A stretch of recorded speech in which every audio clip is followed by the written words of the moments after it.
ब्रह्मा जी के मन में बड़ा दुख हुआ और कहने लगे द्वारपालो, असली तो वही है, लेकिन एक बार मुझे उसका दर्शन तो करने दो।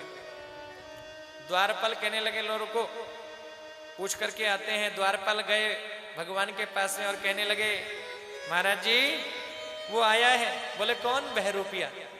बोले बहरूपिया आया है, आपके दर्शन की आज्ञा मांगता है। बोले क्या करें? भगवान कृष्ण का बोले लेकर के आओ। द्वारपाल आए हैं, ब्रह्मा जी को कहा बोले चलो जाकर दर्शन कर लो और जल्दी लौट कर के आना।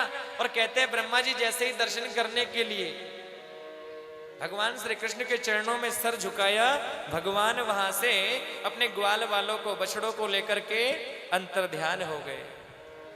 ब्रह्मा के मन में बड़ा दुख हुआ और सोचने लगे ये मैंने अच्छा नहीं किया कि भगवान नारायण की मैंने परीक्षा ले ली।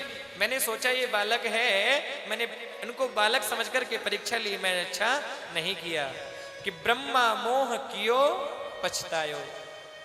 इस प्रकार से ब्रह्मा ने बड़ी क्षमा प्रार्थना की है, हे प्रभु मुझे माफ कर दो, मैं आपके स्वरूप को जान नहीं सका। बड़े बड़े देवता आपके स्वरूप को नहीं जान सके तो मैं कैसे जान पाऊंगा। भगवान ने ब्रह्मा को क्षमा कर दिया है। महाराज आगे की कथा में कंस ने एक धेनुकासुर, भगवान गाय चराने लगे हैं गोपाष्टमी के दिन से। ये गोपाष्टमी आती है ना दीपावली के बाद, उस दिन से भगवान ने गाय चराना शुरू कर दिया। गाय चराने लगे, गाय के अंदर कंस ने एक राक्षस को भेज दिया गाय के रूप में, धेनुकासुर। वो गाय के रूप में आया, भगवान ने उसका कल्याण किया है। भगवान ने देखा कि रोज गाय जल पीने जाती है यमुना के ऊपर, और कोई ना कोई रोज आकर के बोल देता है कि बाबा आज हमारी गाय यमुना में जल पीने के लिए गई और जल पी करके मर गई। क्यों? यमुना में एक रहता है काली नाग, उसने जल को बड़ा विषैला कर दिया है, जल को बड़ा खराब कर दिया है। कहते हैं भगवान श्री कृष्ण सोचने लगे जब तक मैं यमुना को इस काली नाग से मुक्त नहीं करूंगा आराम से नहीं बैठूंगा। भगवान श्री कृष्ण अगले दिन ग्वाल वालों से कहने लगे बोले आज गाय चराने नहीं जाएंगे, आज जाएंगे यमुना पर। बोले क्या करेंगे? ग्वाल वालों को बुला लिया है और चले हैं भगवान खेलने के लिए कि काली दह पर खेलने आयो री मेरो छोटो सो कन्हैया।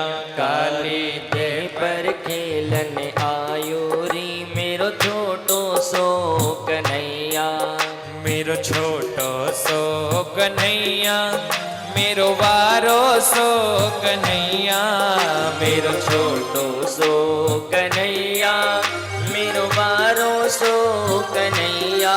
काली दह पर खेलने आयो री मेरो वारो सो कन्हैया। काली दह पर खेलने आयो री मेरो छोटो सो कन्हैया। काली दह पर खेलने आयो री मेरो छोटो सो कन्हैया।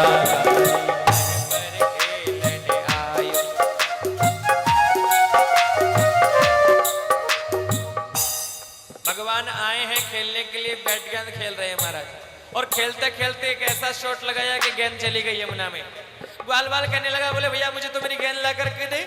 और कहते हैं भगवान श्री कृष्ण गेंद के साथ साथ यमुना में पहुंच गए। और यमुना में पहुंचे देखा काली नाग सो रहा है, नाग पत्नियां जग रही हैं। और नाग पत्नियों ने जब भगवान कृष्ण को देखा तो सोचने लगी ये छोटा सा प्यारा सा बालक कैसे आ गया। कहने लगी अरे बेटा तुम यहाँ से चले जाओ, हमारे स्वामी काली नाग जग गए तो तुम जीवित नहीं बच पाओगे।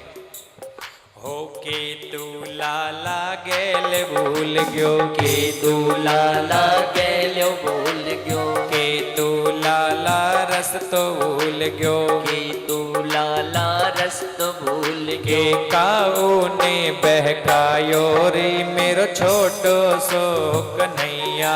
तो हे काहू ने बहकायो रे मेरो छोटो सो कन्हैया। भगवान कहते हैं मुझे किसी ने नहीं बहकाया, ये जो काली नाग है ना इसने यमुना को बड़ा विषैला कर दिया है। आज इसको यहाँ पर रहने नहीं दूंगा। तो क्या करना?